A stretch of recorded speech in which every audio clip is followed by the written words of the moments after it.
నమస్తే welcome to MLA 2024 YCP కంచుకోట ఆ నియోజకవర్గం రెండు పర్యాయాలు వరుసగా గెలిచిన రికార్డు ఉంది అయితే ఇప్పుడు ఆ నియోజకవర్గంలో గెలిచి తీరాలని కూటమి అభ్యర్థులు ఫిక్స్ అయ్యారు ఇంతకీ అది ఏ నియోజకవర్గం అనుకుంటున్నారా అదే కడప జిల్లాలోని బద్వేల్ నియోజకవర్గం ఇది ఎస్సీ రిజర్వ్డ్ నియోజకవర్గం ఒకప్పుడు టీడీపీకి అక్కడ గట్టి పట్టు ఉండేది అయితే 2004 ఎన్నికల నాటి నుంచి సీన్ మారిపోయింది టీడీపీ వరుస విజయాలు సాధిస్తూ వచ్చిన ఆ సెగ్మెంట్ కాంగ్రెస్ ఖాతాలోకి ఆ తర్వాత వైసీపీ అకౌంట్లోకి వెళ్లిపోయింది దాంతో ఇప్పుడు అక్కడ తమ ఉనికి చాటుకునే పనిలో కూటమి పడింది ఇక బద్వేల్లో ఇప్పటికే 2 సార్లు గెలిచిన వైసీపీ మూడోసారి గెలవాలని పట్టుదలతో ఉంది ఇందుకు అనుగుణంగా వైసీపీ నుంచి సిట్టింగ్ ఎమ్మెల్యే డాక్టర్ సుధను బరిలోకి దింపింది సుధకు పోటీగా బీజేపీ నుంచి బొజ్జా రోషన్నను బరిలోకి దింపారు మరి బద్వేల్ నియోజకవర్గంలో మూడోసారి వైసీపీ జెండా ఎగరనుందా లేదంటే బీజేపీ అభ్యర్థిగా బొజ్జా రోషన్నకు పట్టం కడతారా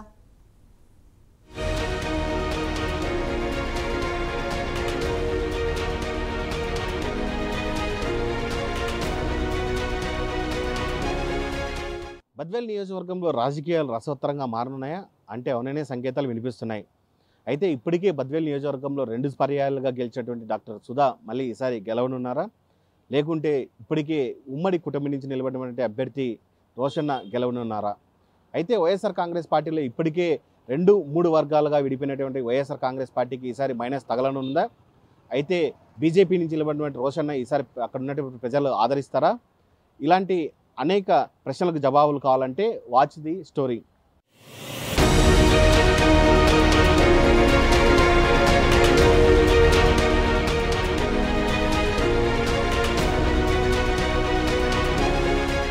జగన్ సొంత జిల్లా కడపలో కీలకమైన నియోజకవర్గం బద్వేల్ ఎస్సీలకు ఈ నియోజకవర్గం రిజర్వ్ చేయబడింది ప్రస్తుతం బద్వేల్లో రాజకీయాలు హీటెక్కాయి ఎన్నికలు సమీపిస్తూ ఉండడంతో ప్రధాన పార్టీలు నువ్వా నేనా అనే విధంగా పోరుకు సిద్ధమవుతున్నాయి 2 సార్లు గెలిచిన ధీమాతో డాక్టర్ సుధా ప్రచారంలో దూసుకుపోతుంటే ఎలాగైనా వైసీపీని గద్దె దించాలని రోషన్న భావిస్తున్నారు ఒకరిపై ఒకరు ఆరోపణలు చేసుకుంటూ ప్రజల్లో దూసుకుపోతున్నారు వైసీపీ హయాంలో చేసిన అవినీతిని ప్రజలకు వివరిస్తూ ఓట్లడుగుతున్నారు ఇక తనను మరోసారి గెలిపించాలని తనదైన శైలిలో సుధా ప్రచారం చేస్తున్నారు నియోజకవర్గంలో మన డాక్టర్ వెంకట సుబ్బయ్య గారు చనిపోయిన తర్వాత బద్వేల్ని అభివృద్ధి పథకం నడపడానికి ఎమ్మెల్సీ గారు కానీ అయిన ఎమ్మెల్యే సుధమ్మ గారు కానీ అక్కడ జగన్మోహన్ రెడ్డి గారు వచ్చి ఎన్నికల హామీలు ఇచ్చి బద్వేల్కి 130 కోట్ల నిధులు కానీ ప్రభుత్వం నుంచి సంబంధించిన ప్రతి ఒక్క అభివృద్ధి పని కూడా బద్వేల్ నియోజకవర్గంలో జరిగింది దీనికి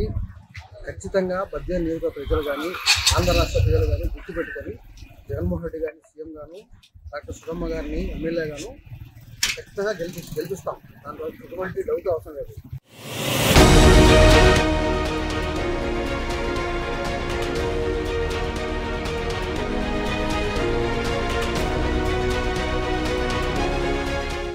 2019 ఎన్నికల్లో 44,000 ఓట్ల మెజార్టీతో వైసీపీ తరపున డాక్టర్ వెంకట సుబ్బయ్య గెలవగా కరోనాతో ఆయన మరణించడంతో ఆయన సతీమణి సుధా వైసీపీ తరపున బై ఎలక్షన్లో బరిలో దిగి 90,000 ఓట్ల మెజార్టీతో గెలుపొందారు సుధా ఎమ్మెల్యేగా గెలిచినా పెత్తనం మాత్రం ఎమ్మెల్సీ డీసీ గోవిందదేనని టీడీపీ నేతలు ఆరోపిస్తున్నారు నియోజకవర్గంలో ఎలాంటి అభివృద్ధి పనులు జరగాలన్నా ఎమ్మెల్యే ఆయన పర్మిషన్ తీసుకోవాల్సిందేనన్న టాక్ కూడా నడుస్తుంది పేరుకు మాత్రం ఆమె ఎమ్మెల్యే పెత్తనం మొత్తం ఆయనేదేనని కొందరు వైసీపీ నేతలంటున్నారు దీంతో వైసీపీలో కొన్ని అంతర్గత విభేదాలున్నప్పటికీ ఎమ్మెల్సీ గోవిందు మద్దతివ్వడం వైసీపీ అభ్యర్థికి ప్లస్ అవ్వచ్చని వైసీపీ వాళ్ళంటున్నారు సీఎం జగన్ ప్రవేశపెట్టిన సంక్షేమ పథకాలే తనను మళ్లీ ఎమ్మెల్యేగా గెలిపిస్తాయని సుధా ధీమా వ్యక్తం చేస్తున్నారు జరిగిన 5 సంవత్సరాలు పరిపాలనలో కరోనా టైంలో కూడా మా జగన్మోహన్ రెడ్డి గారు మాకు ఎన్నో సంక్షేమ పథకాలు అలాగే శానిటైజ్ అన్ని బాగా చేశారు సుధా మేడం గారు కూడా అందుబాటులో ఉండి ప్రజలకు ఎటువంటి ఇబ్బందులు లేకుండా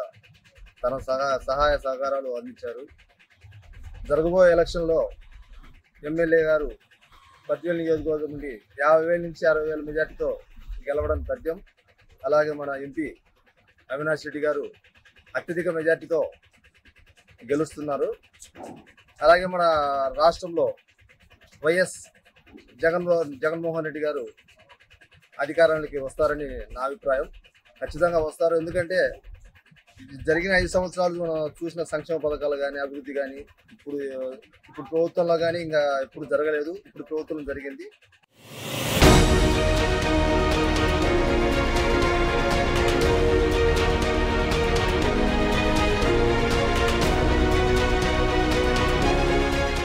ఇక బీజేపీ అభ్యర్థి బొజ్జ రోషన్న టీడీపీలో ఉన్నప్పుడు పాదయాత్ర చేపట్టి ప్రజలకు దగ్గరయ్యారు. నీటిపారుదల శాఖలో డీఈగా పనిచేస్తున్న రోషన్న ప్రస్తుతం ఆ పోస్టుకు రాజీనామా చేశారు. ముందు నుంచి టీడీపీ అభ్యర్థిగా చేసి ఇప్పుడు బీజేపీ తరపున పోటీ చేస్తుండడం ఒక్కసారిగా నేతల్లో ఆందోళన మొదలైంది. ఇక బీజేపీ అభ్యర్థికి కూటమి సపోర్ట్ ఉండడంతో మరోవైపు బలమైతే పెరిగింది. కమలం గుర్తును ప్రజల్లోకి తీసుకెళ్లేందుకు 3 పార్టీల కార్యకర్తలు ప్రయత్నాలు చేస్తున్నారు. 10 సంవత్సరాల నుంచి నియోజకవర్గాన్ని ఏ విధంగా అభివృద్ధి చెయ్యలేదని ఆరోపిస్తూ ప్రజల్లోకి వెళ్తున్నారు. అయితే నియోజకవర్గంలో టీడీపీకున్న ఊపు బీజేపీకి లేదని, ఇది రోషన్నకు మైనస్ కావచ్చని రాజకీయ విశ్లేషకులు చెబుతున్నారు. ఖచ్చితంగా తెలుగుదేశం ప్రభుత్వం వస్తుంది.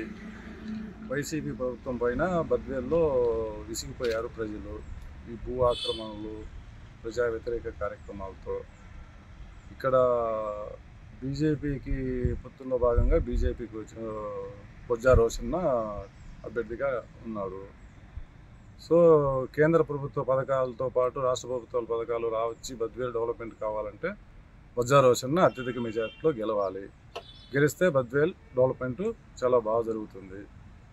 వైసీపీ ప్రభుత్వం ఈ వ్యతిరేకతతో పాటు కేంద్ర ప్రభుత్వ పథకాలతో బద్వేల్ డెవలప్మెంట్ జరుగుతుంది బాగా.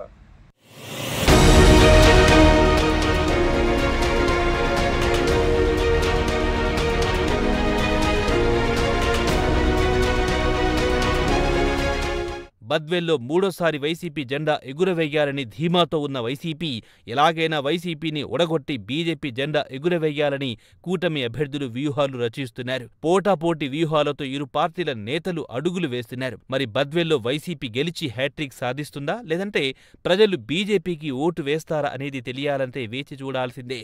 ఉన్న వైఎస్ఆర్ పార్టీ మీద ప్రజలు చాలా నిరుత్సాహంగా ఉన్నారు. ఈ ప్రభుత్వం మీద వ్యతిరేకత కూడా ఎక్కువ వచ్చేసింది. ఇప్పుడు చూస్తున్న మీడియాను బట్టి చూస్తుంటే ప్రజలలో వ్యతిరేకత వచ్చింది. నెక్స్ట్ రాబోయే రోజులలో ఎలక్షన్ జరుగుతుంది కదా, ఆ ఎలక్షన్లో కూడా ప్రభుత్వం మారచ్చని సంకేతాలు కూడా వస్తున్నాయి. ఇప్పుడున్నే ప్రభుత్వంలో ఉచిత పథకాల కింద ఒక 9-10 పథకాలు ఇస్తున్నారు.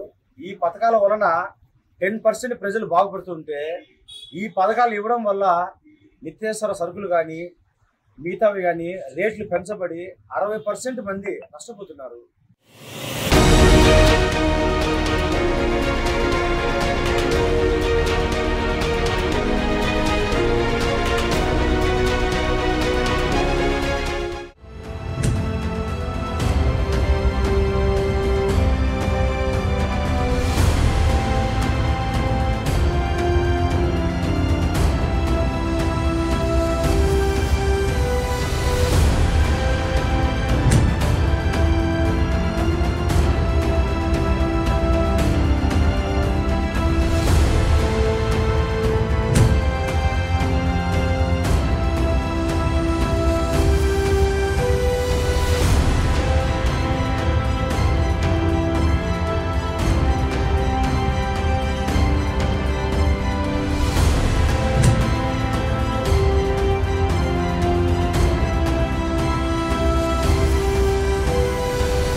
బద్వేల్ నియోజకవర్గంలో గత 10 సంవత్సరాల నుండి కూడా ఎటువంటి అభివృద్ధికి నోచుకోలేదని అటు కూటమికి సంబంధించిన అభ్యర్థులందరూ కూడా పూర్తి స్థాయిలో ప్రజల్లోకి తీసుకెళ్తున్న పరిస్థితి.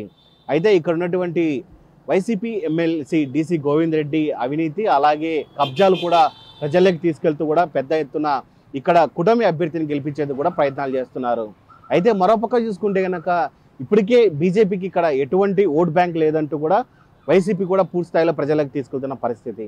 అయితే ముఖ్యంగా చూసుకుంటే కనుక ఇప్పటికే 2 సార్లు ఎమ్మెల్యే గెలిచినటువంటి డాక్టర్ సుధా మళ్ళీ ఇక్కడ ఎమ్మెల్యే గెలిపించాలని చెప్పి పూర్తి స్థాయిలో వైఎస్ఆర్ కాంగ్రెస్ పార్టీ అధిష్టానం ప్రయత్నాలు చేస్తుంది. అయితే ఇప్పటికే అక్కడ ఉన్నటువంటి వైఎస్ఆర్ కాంగ్రెస్ పార్టీ నేతలు కూడా తెలుగుదేశం పార్టీకి టికెట్ ఇచ్చింటే కనుక ఖచ్చితంగా గెలిచే అవకాశాలు ఉన్నాయని పూర్తి స్థాయిలో చెప్తున్న పరిస్థితి ఉంది. అయితే ఈ రానున్న ఎన్నికల్లో బద్వేల్ నియోజకవర్గంలో నువ్వా నేనా అన్నట్టుగా కూడా అభ్యర్థులు పోటీలో ప్రచారం తీసుకెళ్తున్నారు. అయితే రానున్న 2024లో ఎన్డీఏ కూటమి అభ్యర్థి రోషన్కు లభిస్తుందా, లేక 2 పర్యాయాలు గెలిచినటువంటి డాక్టర్ ఎమ్మెల్యే సుధాకు వరిస్తుందా? అయితే దాని మొత్తంగా బద్వేల్ నియోజకవర్గంలో ఏం జరుగుతున్న దానిపై కూడా వేచి చూడాల్సిన పరిస్థితి అయితే ఉంది. వీడియో జర్నలిస్ట్ రాకేష్తో సుధీర్, ప్రైమ్ న్యూస్, కడప.